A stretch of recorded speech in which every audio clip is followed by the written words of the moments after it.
नमस्कार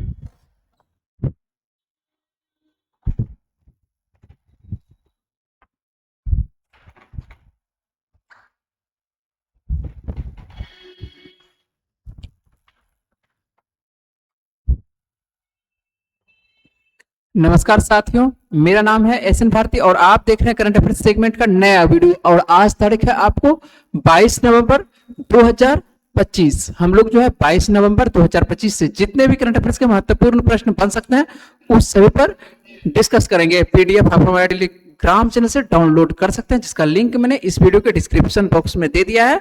तो आप इस लिंक पर जाकर टेलीग्राम चैनल ज्वाइन कर सकते हैं और अपनी सुविधा के अनुसार से आप पीडीएफ से पढ़ाई कर सकते हैं। आज आते हैं हम लोग पहले प्रश्न पर, लेकिन पहले प्रश्न पर जाने से पहले जो हम लोग देख लेते हैं क्या थंबनेल पर देखने को मिल रहा है क्या G20 आपको समिट के बारे में। और इस वर्ष जो है 2025 में कहां पर होने वाला है, ये आपको साउथ अफ्रीका में होने वाला है। और हम लोगों की तरफ जो है भाग लेने के लिए कौन गया है, प्रतिनिधित्व कौन कर रहा है भारत की तरफ से, प्रधानमंत्री नरेंद्र मोदी। तो इस पे जो है विशेष बातचीत करेंगे, क्योंकि यहां से जो है प्रश्न आपको सीधे तौर पर परीक्षा में देखने को मिलता है। तो यहाँ डिटेल से बात करेंगे आपको G20 शिखर समिट के बारे में। आइए आज आते हैं हम लोग पहले प्रश्न पर बात करते हैं। आवाज बिल्कुल उम्मीद है कि सही होगा।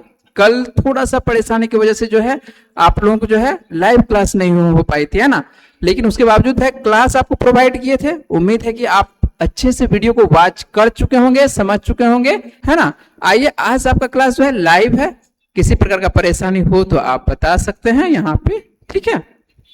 चलिए, आवाज सब बिल्कुल सही है। कल थोड़ा सा आवाज साउंड में प्रॉब्लम था, जिसकी वजह से जो है लाइव नहीं चल रहा था।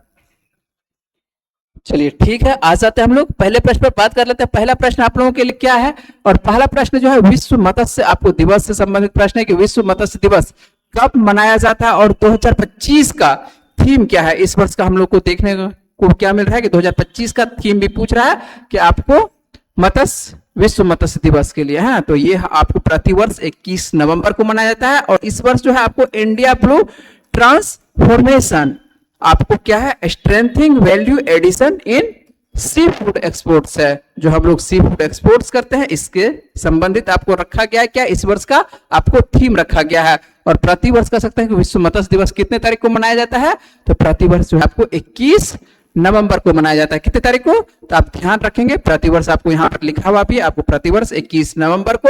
और इस वर्ष का जो है आपको क्या है थीम भी देखिएगा इस थंबनेल पर आपको देखने को मिल रहा है क्या, थीम भी आपको जो है देखने को मिल रहा है ना। आपको क्या है, इंडियाज वैल्यू आपको ट्रांसफॉर्मेशन आपको है, स्ट्रेंथिंग वैल्यू आपको एडिशन इन आपको सी फूड एक्सपोर्ट्स है। तो ये याद रखना है आपको। वर्ल्ड आपको फिशरीज डे प्रतिवर्ष आपको 21 नवंबर को।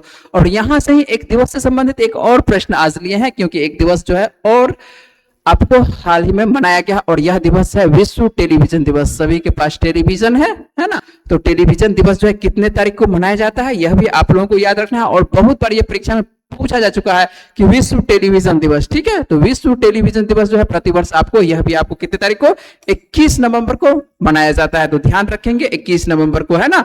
और यदि बात करें कि पहली बार भारत में टेलीविजन का आगमन कब होता है, तो भारत में जो है टेलीविजन का आगमन कब होता है जानते हैं आप लोग। तो टेलीविजन जो आपको अभी देखने को मिलता है, घर घर जो आपको टेलीविजन देखने को मिल रहा है, यह भारत में आपको इसका आगमन 1959 ईस्वी में इसका आगमन देखने को मिलता है। और प्रसारण आपको किसके तहत देखते हैं, तो यह आपको ऑल इंडिया रेडियो के तहत जो है इसका प्रसारण किया जाता है, ठीक है। एक प्रयोग के तहत जो है इसका प्रसारण चलाया जाता है कि हाँ भारत में सफल होता है या नहीं होता है। तो आपको ध्यान रखना है 1959 ईस्वी में। और 1982 ईस्वी में, यह डेट क्यों इंपॉर्टेंट है, तो 1982 ईस्वी में आपको भारत में रंगीन प्रसारण किया जाता है ना। जो रंगीन टेलीविजन का दौर स्टार्ट होता है, यह कब से दौर स्टार्ट होता है, तो आपको 1982 ईस्वी में। और 1982 ईस्वी में दिल्ली एशिया खेल के दौरान जो है यह रंगीन प्रसारण स्टार्ट किया जाता है।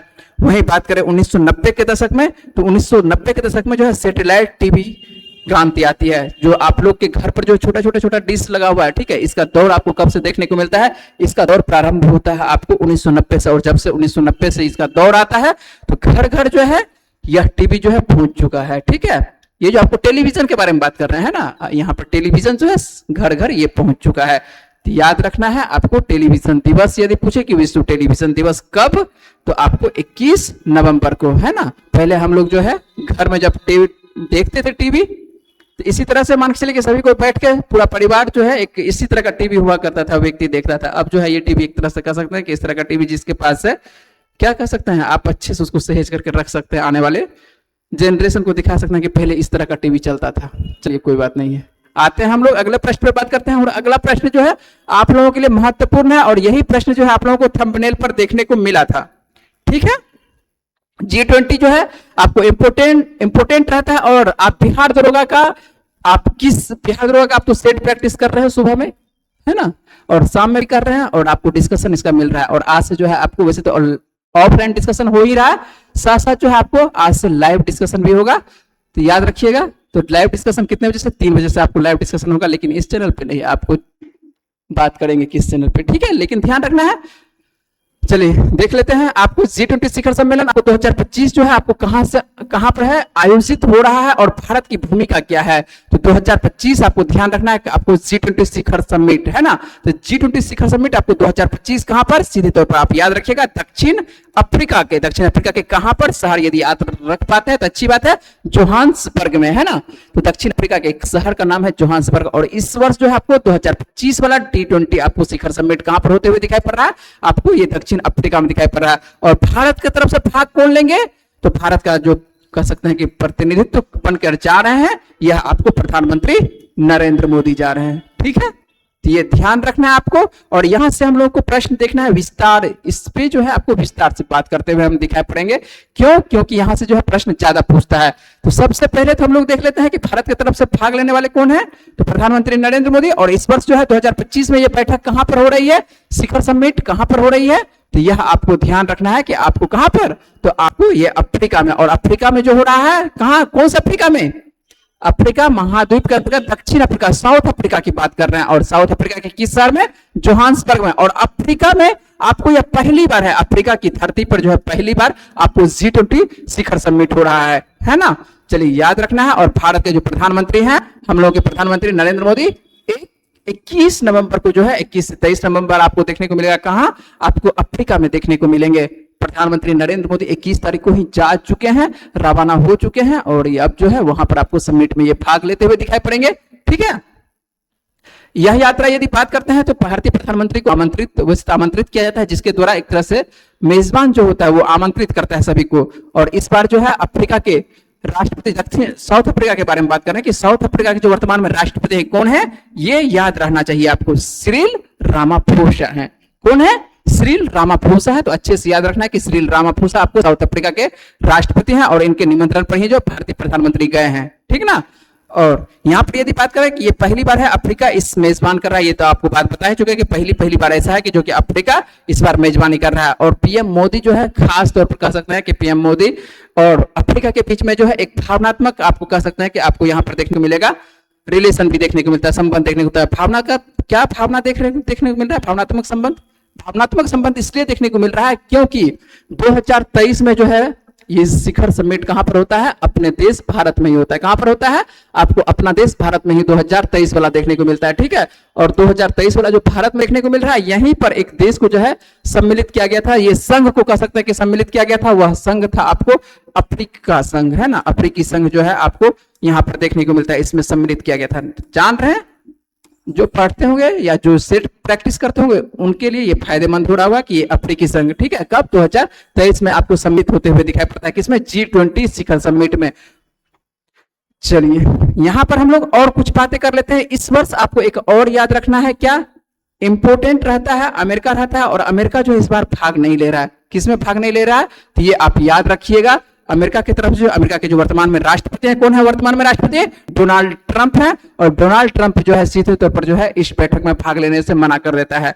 अमेरिका के जो वर्तमान में राष्ट्रपति हैं डोनाल्ड ट्रंप G20 में नहीं जाएंगे, और दक्षिण अफ्रीका के जो मान चलिए सिरिल रामाफोसा अध्यक्षता जब करेंगे, उस वक्त जो है इनका स्थान क्या रहेगा, खाली रहने वाला है। इनकी कुर्सी क्या रहने वाली है, खाली। किसका, आपको राष्ट्रपति कौन सा, ये आपको डोनाल्ड ट्रंप का, जो कि G20 में भाग नहीं ले रहे हैं।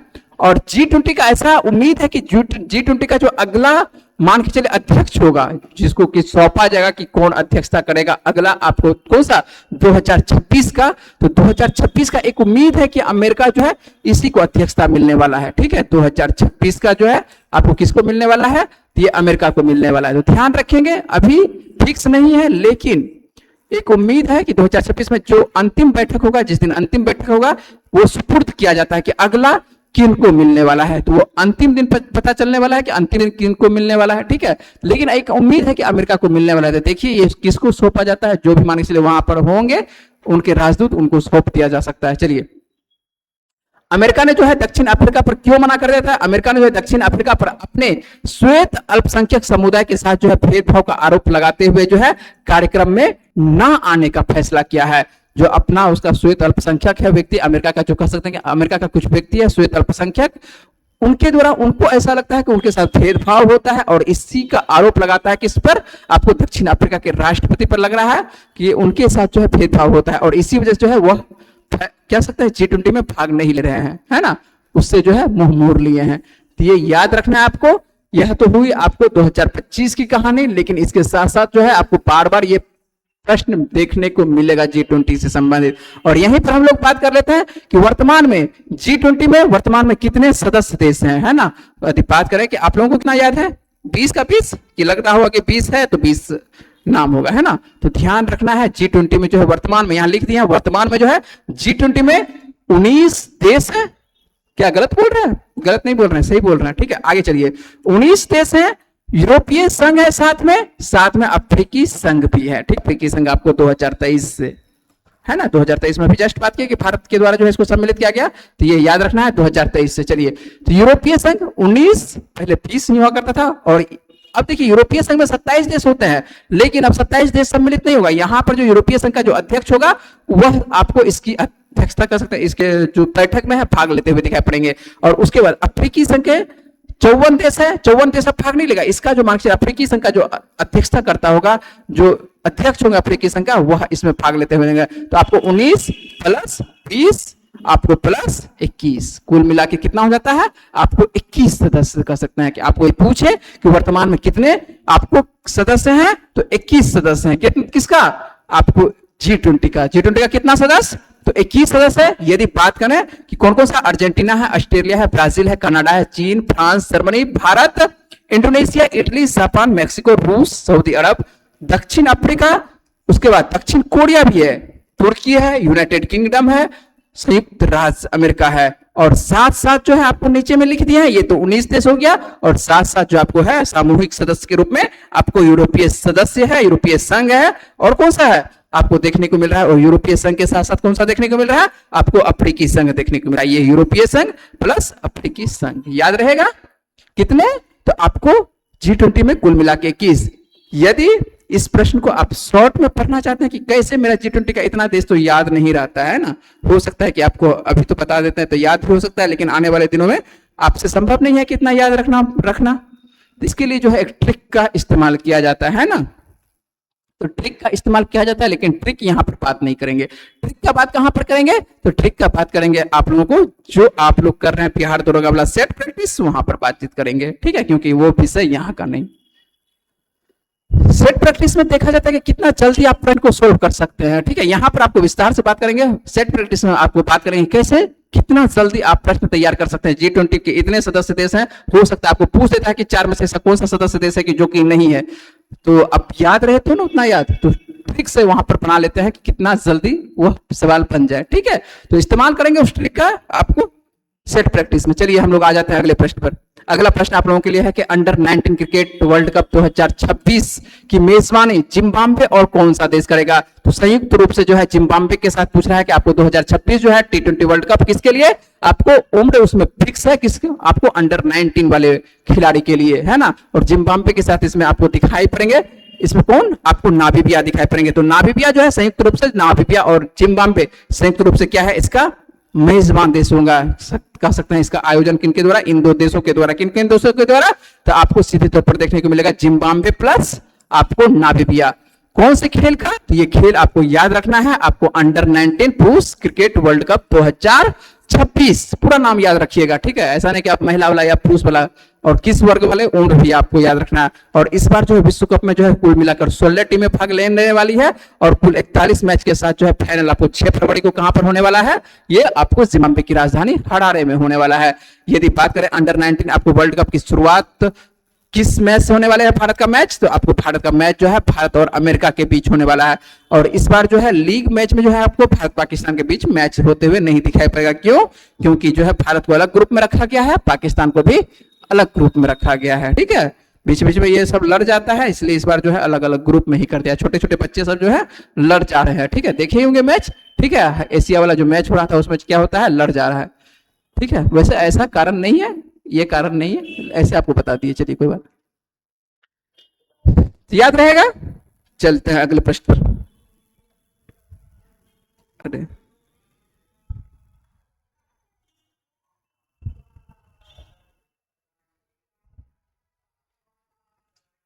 चलिए, सही है।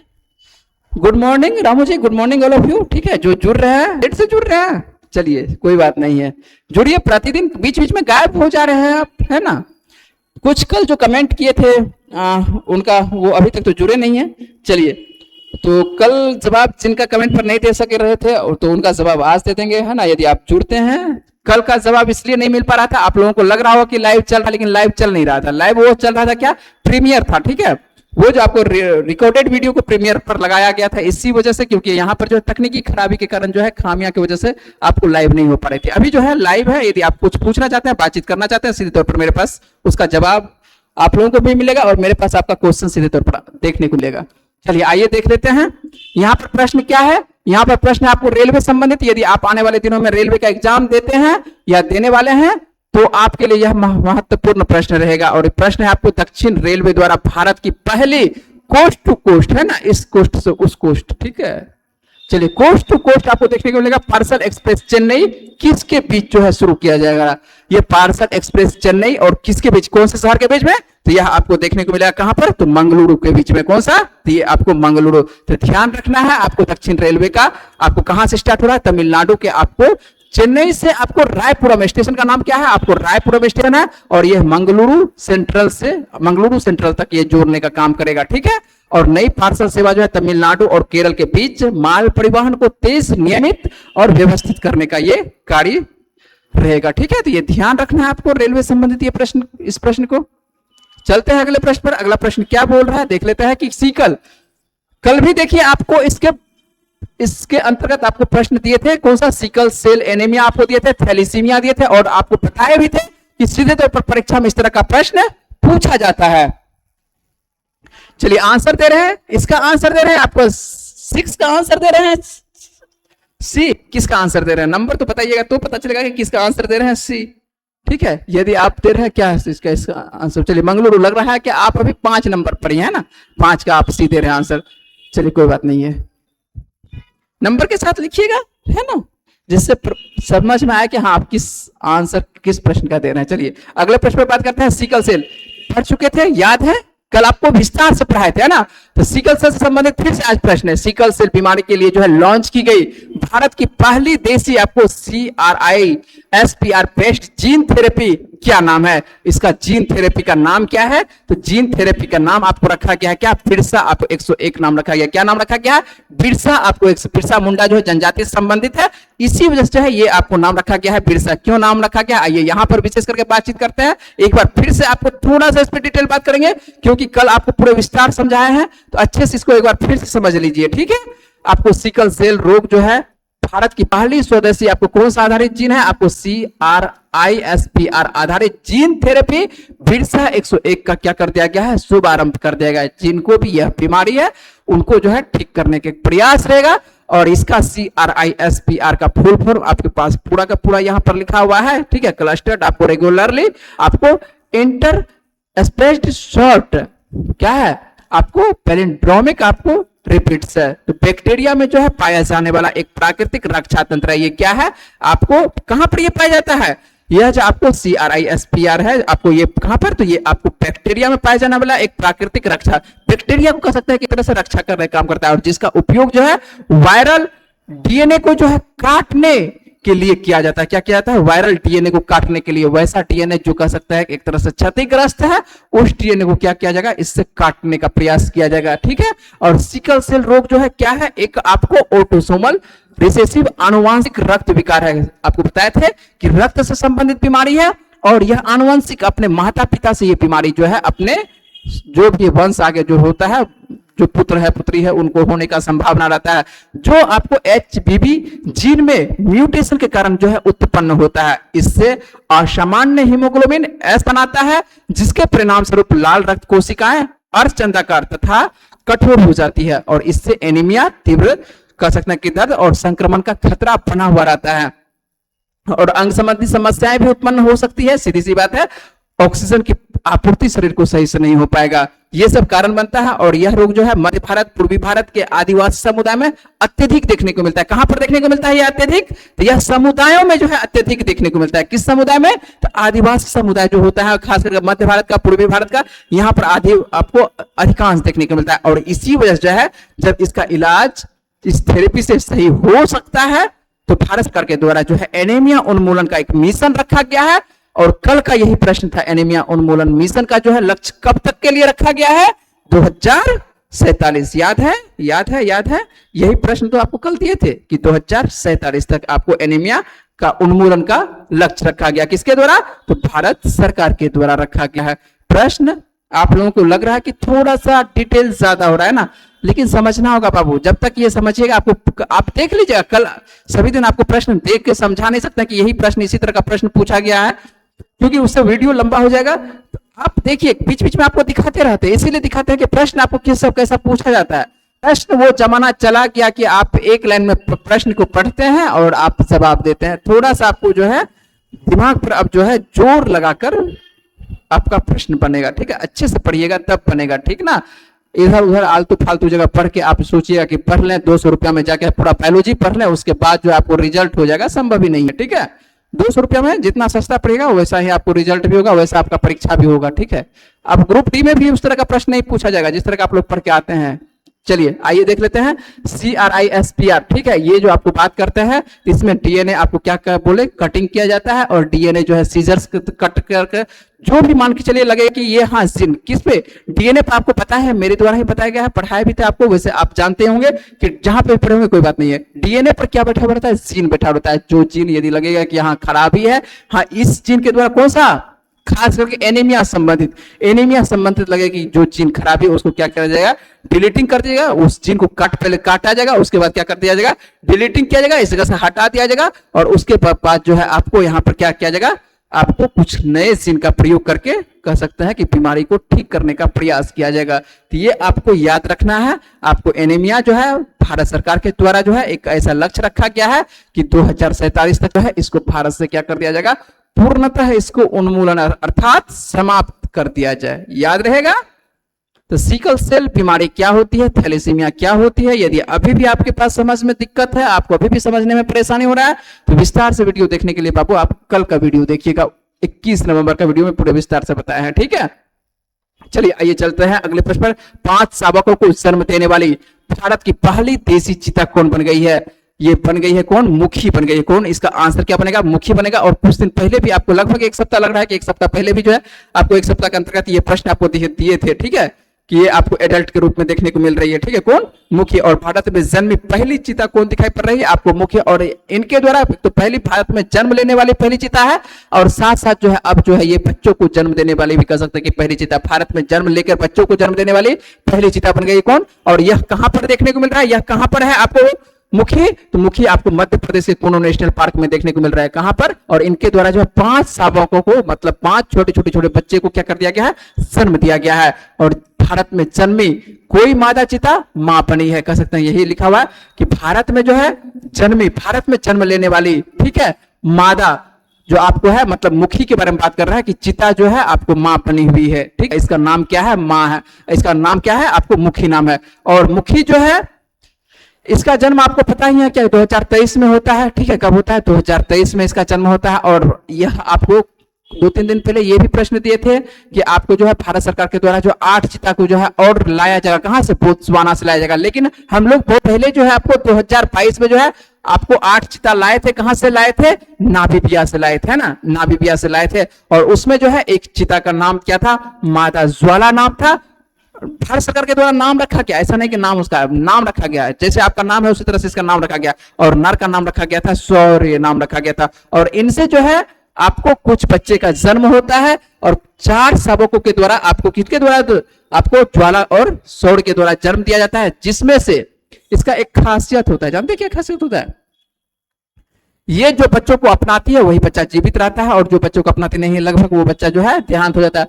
और इनका जो माँ है, कह सकते हैं कि जब 4 बच्चों को जन्म दिया जाता है तो इनके माँ के द्वारा जो है सभी बच्चों से मुंह मोड़ लिया जाता है, अर्थात वह नहीं चाहती है कि ये बच्चा जो है मेरी तरह से यहाँ पर जीवन, इस जलवायु में जीवन यापन जिए, ठीक है, जिंदा रहे, तो वो छोड़ देती है, इससे अच्छा है जो है मर ही जाओ, ठीक है। तो यहाँ पर जो है माँ के द्वारा जो है सभी बच्चों से मुख मोड़ लिया जाता है। जो इनकी माँ रहती है कौन, आपको ज्वाला, ठीक है।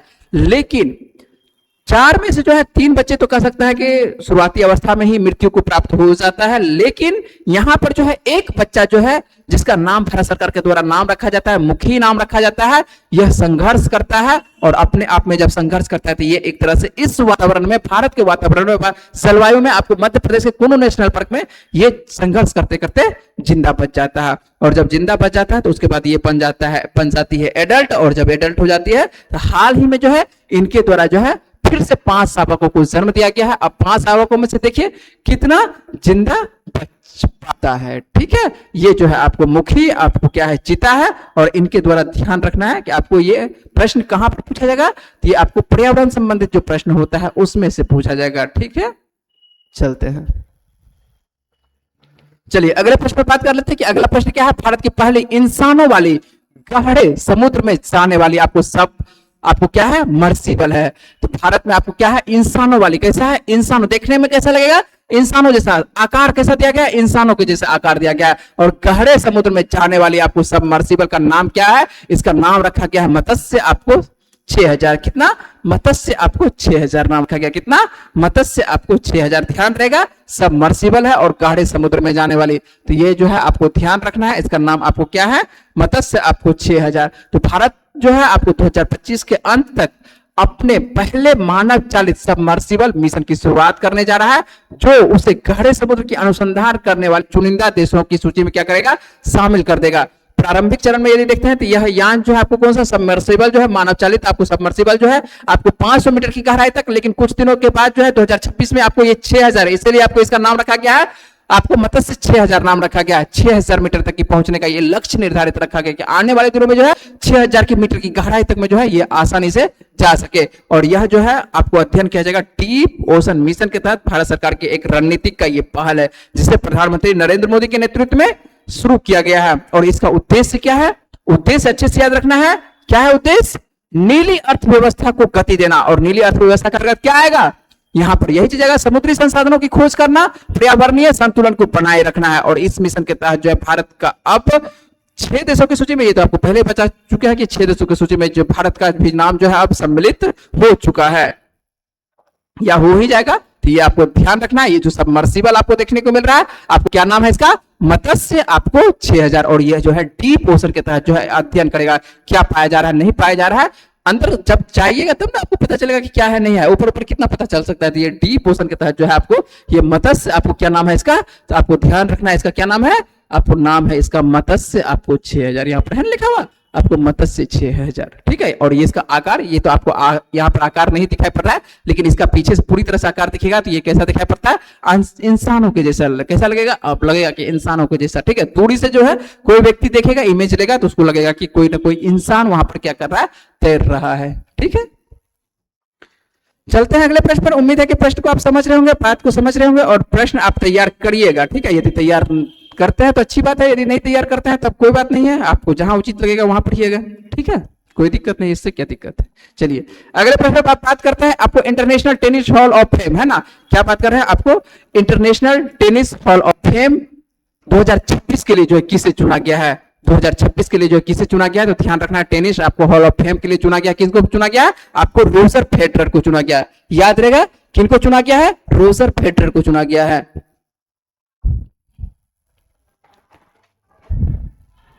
क्या लिख रहे हैं? सुप्रभात, सुप्रभात, सुप्रभात जी, ठीक है, चलिए चलिए, आइए थोड़ा सा लेट से जुड़ रहे हैं, कोई बात नहीं है, जुड़िए थोड़ा सा समय। चलिए वैसे नोटिफिकेशन आप लोगों को लगता है कि मिल जाता होगा, लेकिन ध्यान रखना है वैसे क्लास का समय आपको 10:30 बजे है, लेकिन इससे पहले भी क्लास होती है, तो थोड़ा सा क्लास होती है तो आपको समझ रहे हैं कि जो इसका शेड्यूल है उसमें समय लग जाता है आपको 10 मिनट के आसपास, लगभग 10:30 के आसपास। आपको याद रखना है कि 10:30 के आसपास जो है आपको प्रतिदिन लगभग क्लास होते रहेगी, ठीक है।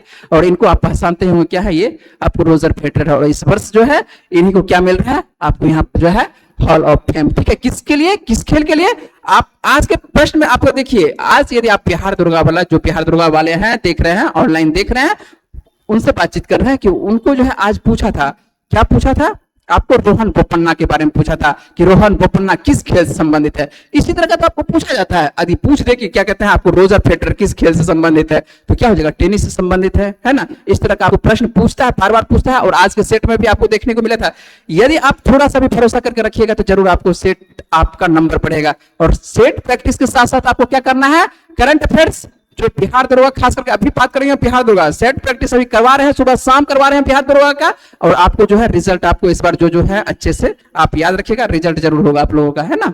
चलिए बात करते हैं जो ऑनलाइन देख रहे हैं, यदि आप क्या चीज का तैयारी करते हैं, ये जानकारी नहीं है मेरे पास, तो आप तैयारी क्या चीज का कर रहे हैं उस पर मायने रखता है क्या। लेकिन वैसे सभी से प्रश्न जो है आपको देते हैं क्या, सभी तरह का, जो आपको हो सकता है कि सीजीएल की तैयारी कर रहे हो सकता है आप टीचर की तैयारी कर रहे हो, जिस भी एग्जाम के लिए आप तैयारी कर रहे हैं, ठीक है, या कवर कर रहे हैं, तो आपका सभी एग्जाम यहां से कवर होता हुआ रहेगा, ठीक है। चलिए अगले प्रश्न पे बात करते हैं, और आज का जो हम लोगों का ये अंत का प्रश्न, अंतिम प्रश्न है, देख लेते हैं क्या है कि भारत की पहली क्वांटम सिटी ब्लूप्रिंट निम्न में से किसके द्वारा जो है प्रदर्शित किया गया है। तो हम लोगों का जो है आप लोग देखेंगे वाला भारत का, ठीक है, कहने का मतलब हम लोगों का ही पहली क्वांटम सिटी का जो है ब्लूप्रिंट निम्न में से किसके द्वारा प्रदर्शित किया गया है, तो भारत के द्वारा जो है किस राज्य के द्वारा, इस पे विशेष बल दिया गया है आपको, कर्नाटक के द्वारा। कौन सा आपको ध्यान रखना है? ब्लूप्रिंट, ठीक है, क्या चीज का है? तो पहली क्वांटम सिटी ब्लूप्रिंट। तो ये जो आपको देखने को वाला ब्लूप्रिंट जो देखने को मिल रहा है, ये आपको किसके द्वारा?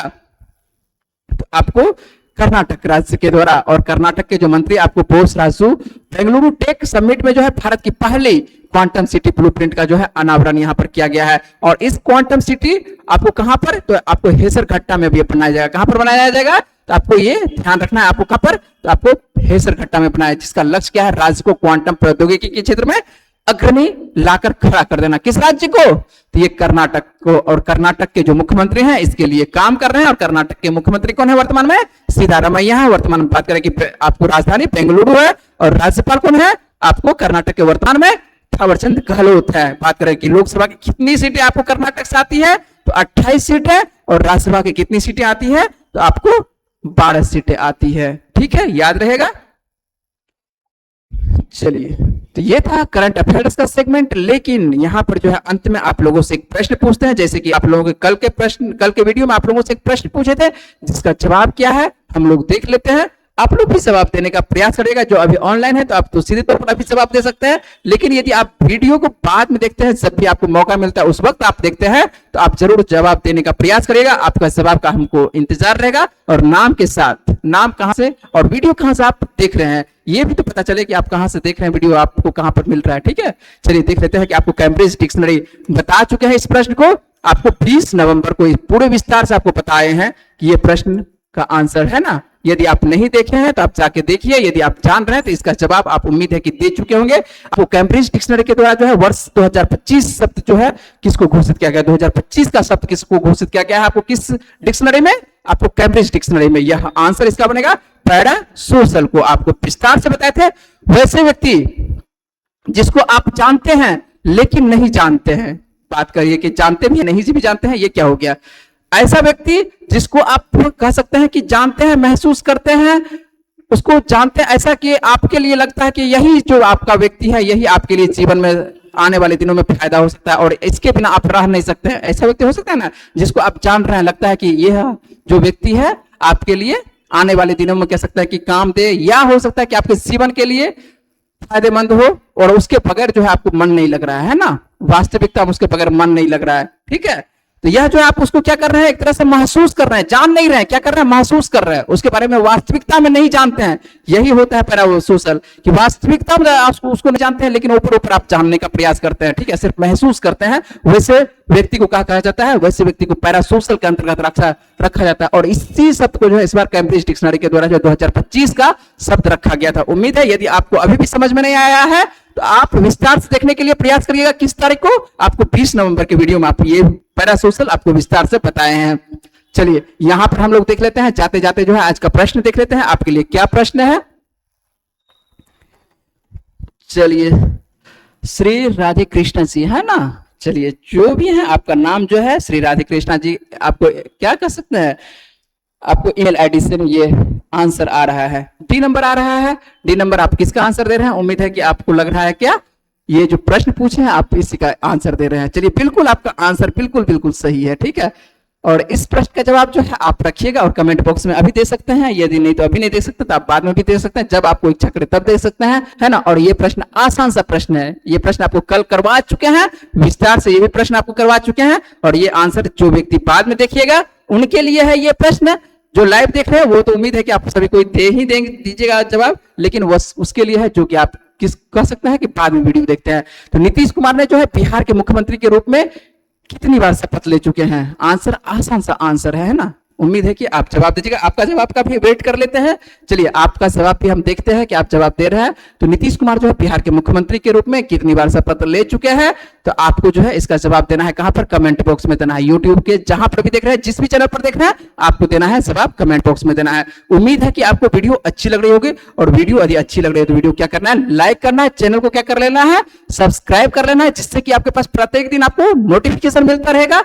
साथ साथ जो है आपको प्रत्येक दिन आपको करंट अफेयर्स प्रोवाइड होता रहेगा, और साथ साथ आपको इस चैनल पर जो है बहुत सारी आपको वीडियो प्रोवाइड होती है, जिससे कि आपका जीवन स्तर के साथ साथ जो है आने वाले दिनों में जो आपका परीक्षा का तैयारी का जो है स्तर अच्छा हो जाए, है ना। मैथ हो, ठीक है, जीएस हो, जो भी हो आपको बेहतर तरीके से यहाँ पर प्रोवाइड होती रहती है। चलिए मिलते हैं आप लोगों से। बिल्कुल सही आपका आंसर आ रहा है। आपके आंसर के साथ साथ जो है आज के क्लास से लेते हैं विदाई। मिलते हैं आप लोगों से नेक्स्ट क्लास में, कल के क्लास में। Okay, bye bye.